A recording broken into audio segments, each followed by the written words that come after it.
हे पहा, आता इकडे लक्ष द्या. सरावासाठी प्रश्न आहेत.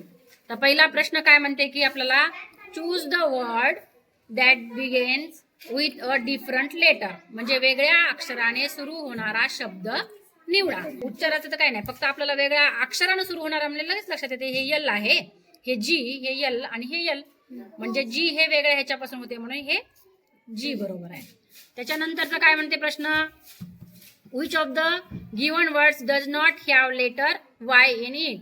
दिलेल्या शब्दापैकी कोणत्या शब्दामध्ये Y हे अक्षर नाही? त्या शब्दामध्ये आहे का Y हे अक्षर? आहे. डी ह्याच्यामध्ये आहे? याच्या चौथ्या ह्याच्यामध्ये पण आहे Y हे अक्षर, पण तिसऱ्या ह्याच्यामध्ये आहे का? नाही. म्हणून हे तिसरा पर्याय बरोबर आहे. त्याच्यानंतर choose the word which has a different sound of letter G in the beginning. सुरुवातीला जी या अक्षराचा वेगळा उच्चार असणारा शब्द निवडा. आपल्याला वाचायचा आहे, मग कोणाचा उच्चार वेगळा व्हायलाय तो शब्द, त्याच्यातला वेगळा उच्चार असणारा शब्द आहे. आता गार्डन, गर्ल, गुगल हा पर्याय याच्यामधला. त्यानंतर choose the different pronunciation of vowels A from the given words. तर त्याच्यामध्ये काय म्हणलेलं आहे की दिलेल्या शब्दामधून ए या स्वराचा वेगळा उच्चार असणारा शब्द निवडा. आता ह्या एचा उच्चार वेगळा व्हायला असे शब्द आपण बघायचे. पहिल्या याच्यामध्ये काय आहे?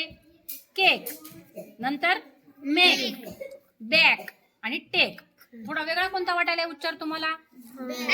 बॅक. आणि बॅक हे वेगळ्या उच्चाराचा आहे म्हणून याच्यातील बॅक. आता select the word beginning with F sound from the given option. दिलेल्या पर्यायी शब्दामधून फ हा ध्वनी असणारा शब्द निवडा. याच्यातला फ ध्वनी असणारा शब्द कोणता आहे? ध्वनी आपला फ, बॅट, टॅप, फॅट आणि पॉट. मग कोणता येते? फचा ध्वनी आहे म्हणून तिसरा पर्याय. Which word has a different sound at the end. शेवटी वेगळा ध्वनी असणारा शब्द कोणता? आता शेवटी वेगळा ध्वनी बरं काय, शेवटची. किक, पिक, सिक, रिंग. कारण सगळ्यांचा क क ध्वनी यायलाय, पण ह्याचा ग यायलाय, रिंग, म्हणून रिंग आहे. त्याच्यानंतर which of the following words has different sound in the beginning.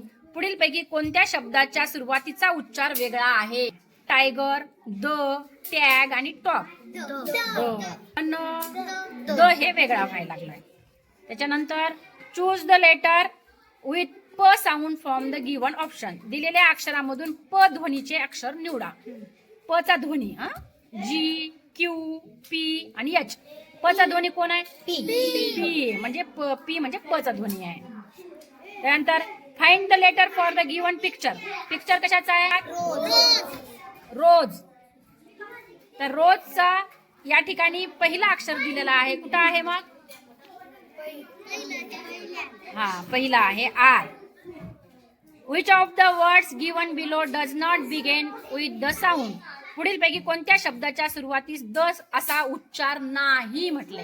That, thumb, the, there. Thumb कारण थचा यायला, इथं दॅटचं द, दचं द आणि देअरचं द, म्हणून या ठिकाणी थंब हा येते. कळाला का पूर्ण स्वाध्याय आपला? मग समजलं तुम्हाला सगळ्यांना?